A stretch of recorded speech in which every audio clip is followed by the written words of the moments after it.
or an earl. She was one of the wealthiest heiresses to ever set foot on England's shores. With her sister's redemption, the possibilities for Gina's own future and acquiring all she held dear opened up dramatically. While the season was nearing its end, it was not yet over, and she was determined to make the most of the time that remained. So she would be taking this same journey as a bride before year's end. Only after she took her place did she dare glance over at the man standing beside the marquess, his younger brother, Lord Andrew Mabry. Or she'd intended to merely glance over. But his gaze captured and held hers as effectively as if he'd secured it with rope and locked it behind bars. From the moment she'd met him one night at the theatre in May, she'd had a difficult time breaking eye contact with him once it was made. Like his brothers, his eyes were blue, but there was a stormy quality to them, as though he relished flirting with danger, with impropriety. Rumour had it that he'd recently been involved with an actress. Common knowledge was that he never intended to marry, which made mothers wary of him and young girls heed the warnings to steer clear of him.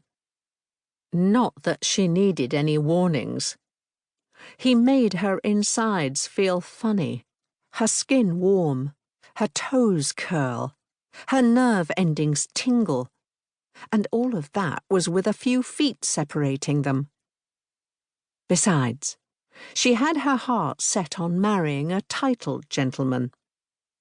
Pity. For Lord Andrew to become titled, Gina's sister would have to become a sonless widow. Tilly had experienced too many unhappy years for Gina to wish such a dreadful outcome on her. Still, she couldn't deny something about Lord Andrew called to the wanton in her, especially when his perusal was as leisurely as it was now, and she could imagine that in his mind he was slowly unfastening each button, giving laces their freedom, easing her gown off her shoulders, tugging it down until her breasts sprung free, and that luscious, wicked-looking mouth of his could close around a pearled nipple. She knew it would be pearled, because they always puckered when he was near, when his gaze dipped, leaving her with the impression he knew precisely what she looked like beneath her clothing. Mendelssohn's Wedding March suddenly burst forth in a crescendo from the organ, breaking the sensual spell into which she'd fallen. Grateful for the excuse to turn her attention to the back of the church, she watched as her uncle led her sister in her lovely lilac gown, white being forbidden, since it wasn't her first marriage, up the aisle. At that moment, she missed her parents more than she thought possible. Her mother had passed a few years earlier, her father a little over a year ago. With his death, she and Tilly had acquired a fortune, would continue to receive an annual income from her family's firearms company. It was the reason she could fairly dictate whom she would marry. It gave her power. She could even set her sights on a prince if she so desired. Perhaps she would.